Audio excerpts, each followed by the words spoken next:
Hello friends, today we'll be talking about the different types of trading styles. So let's get going. Very good morning friends. Today we'll be talking something about different types of trading styles. There are different types of trading styles like scalping, intraday, swing, positional, and physical purchase of stocks. Now, a note over here is that the physical purchase of stocks and positional trading, I don't consider it as trading style because it is more of an investment kind of thing because it can continue for weeks, months, or years. So, people who want to consider them as a trading style, they can, but for me, it is not a trading style, it is more of an investment kind of thing. Next, we will be talking about an instrument. An instrument is nothing but it is something that is available at the stock exchange for trading, like the physical shares, indices, commodities, etc. By physical shares, what I mean to say is that the shares of any listed company listed in the stock exchange, right?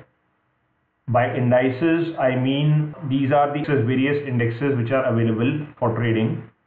Not all of the indexes are tradable, but some of them are, like if we talk about NSE, the Nifty and Bank Nifty, these are two indices which we can trade upon. And by commodities, I mean to say is gold, oil, silver, pulses, etc. In trading, we can buy the instrument first and then sell it. I mean that everybody knows it, that you can purchase the stock first, and if it goes up or down, whatever the case may be, you can sell it.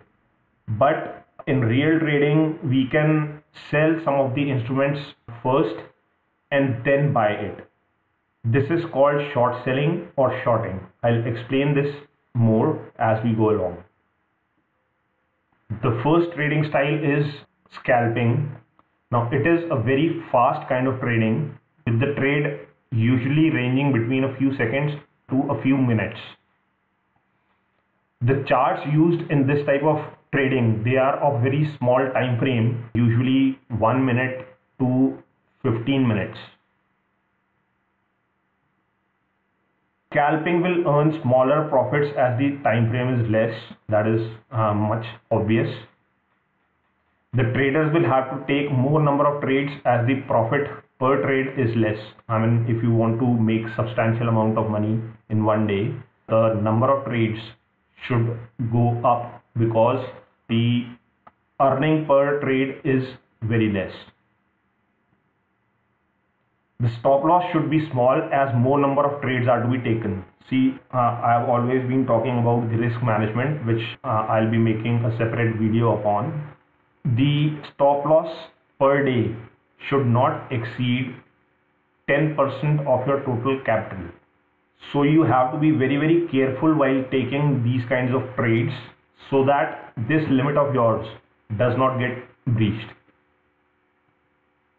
The commissions to brokers will not reduce just because the trade is fast. That will remain same. Hence, the entry and exit should be taken thoughtfully. The trader might see that there is a profit. However, if the profit is less than the commission, she can end up in a loss.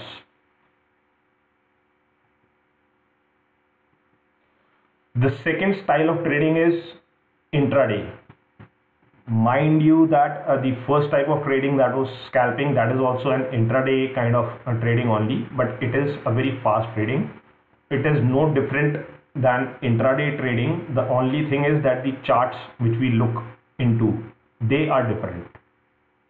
Now this is done within a day only, that is the trade has to be taken and closed on that day only, no matter if the profit is earned or losses incurred. Now, if we talk about the National Stock Exchange, which operates from 9:15 a.m. till 3:30 p.m. and you are doing an intraday trade, if you are not squaring it off by 3:15 p.m.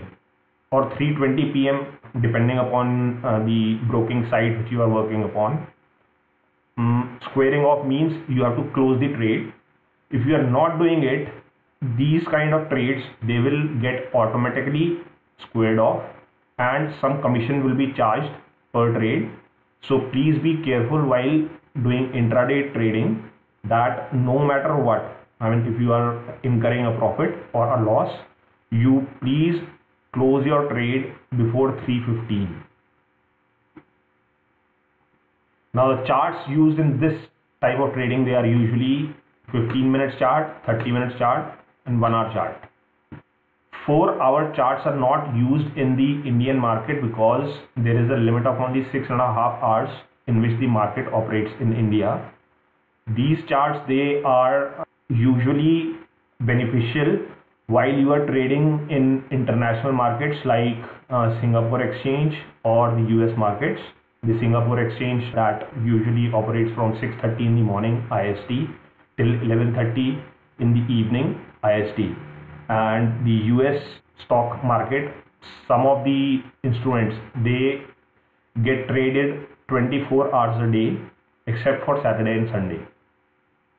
So over there, these 4-hour charts are beneficial. Now these trades, they last between 15 minutes to 5.5 hours depending upon when the trade was taken. The intraday trading has larger profits than scalping, as the trader wants to grab just one good move of a trade during the day and his day is made. Less trades are to be taken than scalping, as the technical analysis which is required for entering into a trade, that takes some time. So the trades which are to be taken, they are less in number. The stop loss can be a bit liberal. It can be up to 2% of the trade, but it should not be more than that for a beginner. If you are learning, please don't go beyond 2% of the trade value. Enter the trade only if the trade fits your trading strategy and risk management. A separate video will be made on risk management that I have already told you, and over there you will learn the basics of risk management and position sizing also. By position sizing, what I mean is, if you are taking physical stocks, how many number of shares you need to take, that gets calculated, and that is called position sizing. Now the next style of trading is swing trading. Now they typically last from a day to a few weeks or even months. That totally depends upon you. The charts in this type of trading which are used are usually daily charts, weekly charts and monthly charts, but monthly charts are the least frequently used charts because in swing trades we don't go beyond a month. That is my personal choice. Rest, that all depends upon, if you want to continue with any kind of trade, then you can do it. It is up to you.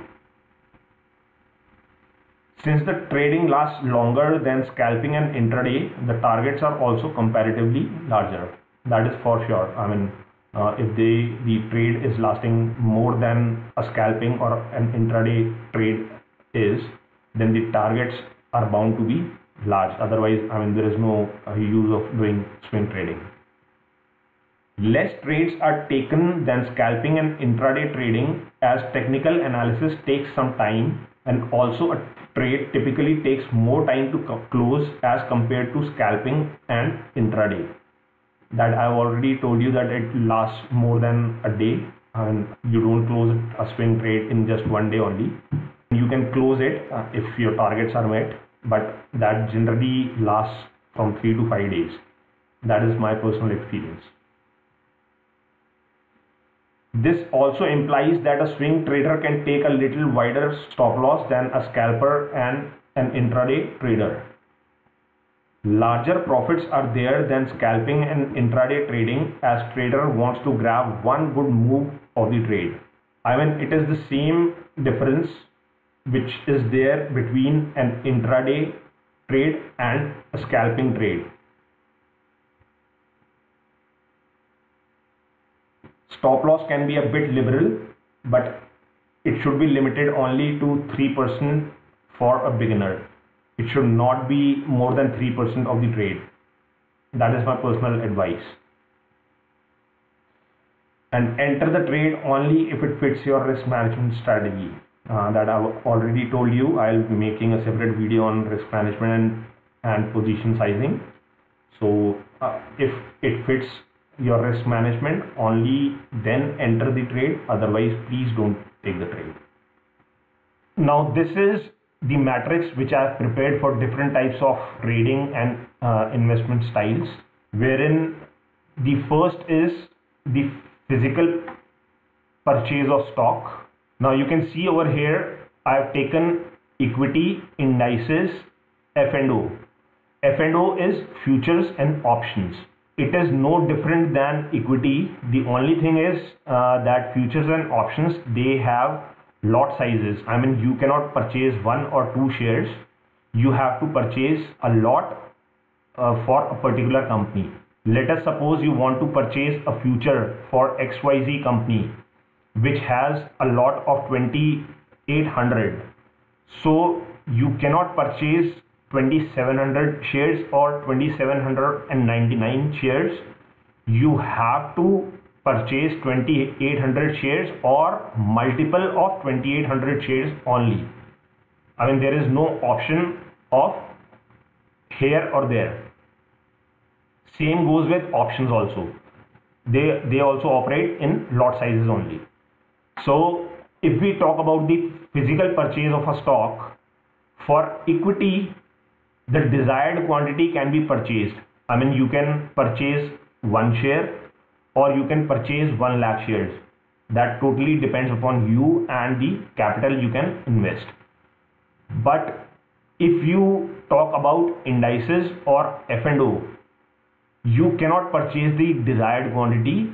You can only purchase the desired lots. Second is can buy.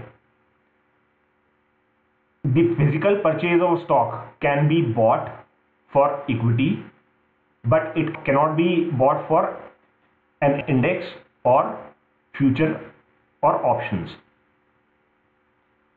Can short. I've already told you about what shorting is. Shorting means that you sell the stock first and then you buy it. So in physical purchase of a stock, for equity you cannot short it, for indices you cannot short it, for F&O you cannot short it. Leverage provided. Leverage means let us suppose that a company's share is for 100 rupees. So depending upon the site which you are using, the stockbroker you are using, you can get a leverage of X times. Like if a stock is for rupees 100 and the stockbroking site, it is offering a leverage of 3x. So that means at the price of 1 share, you can buy 3 shares for that particular company. So this is called leverage. So that leverage is provided for the physical purchase of stock in terms of equity, but not for indices and F&O, because you cannot buy them or sell them. Now we come on to scalping. In scalping, the desired quantity can be purchased for equity. You cannot purchase the desired quantity for indices or F&O. I mean, that is same for all kinds of trading. So there is no need of repeating this stuff again and again. Now you can buy the equity, you can buy the index, you can buy the equity, that is the physical share, you can buy the index, and also a future and option in scalping. Scalping is intraday only. I mean, that lasts for only maximum a day, not more than that. So you can buy the physical share, the index, and the future and options also. If you are doing scalping, you can also go for shorting. Let us suppose that you want to buy 100 shares of XYZ company, but as per your analysis, you think that the price will go down. So instead of buying the 100 shares, what you can do is you can short sell those 100 shares, or you can short them, and once you get your profit, you can buy them and give them back to the stockbroker. That's it. And this process of giving it back to the stockbroker, that is automatic. You don't have to do anything. It is only that you have to first sell that 100 shares, and when the profit or stop loss, whatever is met, you just put an order for buying those 100 shares. That's it. Everything else will be taken care of. Leverage is also provided for equity, buying equity or selling equity, indices or F&O in scalping. Now the same goes for intraday also, that remains same. There is nothing else to explain about it. Now in swing trading, the only difference is that you cannot short the equity. That means the physical shares, they cannot be sold first and bought later. If you are going for indices or F&O in swing trading, you can sell them first and later on you can buy them. And please remember this thing, that swing trading means it is not limited to one day only. It can go beyond that also. The last thing, which I've already told you that I don't consider it as a trading part, but still, if you are going for positional or long-term trading, the first thing is that for equity, you can purchase the desired quantity. Indices and F&O, you cannot purchase the desired quantity. You can only go in to purchase the number of lots. Now, can buy equity, yes, you can buy it. Index, no, you cannot buy the index. Futures and options, you can buy it. That is very well there. Can short equity, you cannot short it. Indices, since you cannot buy them, you cannot short them as well. Futures and options, you can short them. That is there. And leverage, yes, for equity also and for F&O also. If your stockbroker provides it, you will get it. That is for sure. And indices, long-term trading or positional trading is not done in indices, so there is no question of leverage provided. Now we come to which kind of charts to see. In the physical purchase of stocks, the charts to see are daily, weekly or monthly. That depends upon what kind of trading you are doing. In scalping, you can see the charts ranging from 1 minute to 15 minutes. For intraday, the charts used are 15 minutes to 1 hour. 4 hours is for international market as per my experience. You can use those 4 hours in Indian market also, only if the stockbroking site provides it. Then in swing trading, the charts to see are daily, weekly and monthly. Monthly is very rare, as mentioned earlier as well. In positional or long-term trading, the charts to see are daily, weekly, monthly or yearly. The yearly charts are barely available with any stockbroker. I have not seen any yearly chart till now, but if they are available, you can very well use them. Then comes the holding period. For physical purchase of stock, the holding period is, and you can hold it for any amount of time. There is no time limit for it. For scalping, it has to be exited on the same very day, and you cannot carry it forward. Same goes for intraday. It has to be exited the same very day. Swing trading, it can be held for about a week or two. For indices, position expires every Thursday. If you talk about Nifty 50 or Bank Nifty, the index that expires every Thursday, and for F&O, the position expires on the last Thursday of the month. However, these can be held for longer positions also. If you roll over it for the next month. Let us suppose that you have taken the F&O of XYZ company for the month of June, and it is expiring on 28th of June because that was the last Thursday. However, before expiry, you can do a rollover for the month of July. That means you can close the F&O which you have purchased for the month of June and buy the next month's, that is July month's F&O for XYZ company, and this way you can hold it for a longer period. For positional or long-term trading, the equity holding can be for weeks, months, or more than that. For futures and options, the same is there as it was there in swing trading. That means the position, it expires on the last Thursday of the month. However, they can be held for a longer period if the rollover is done for the next month. That's all for today. Thank you so much.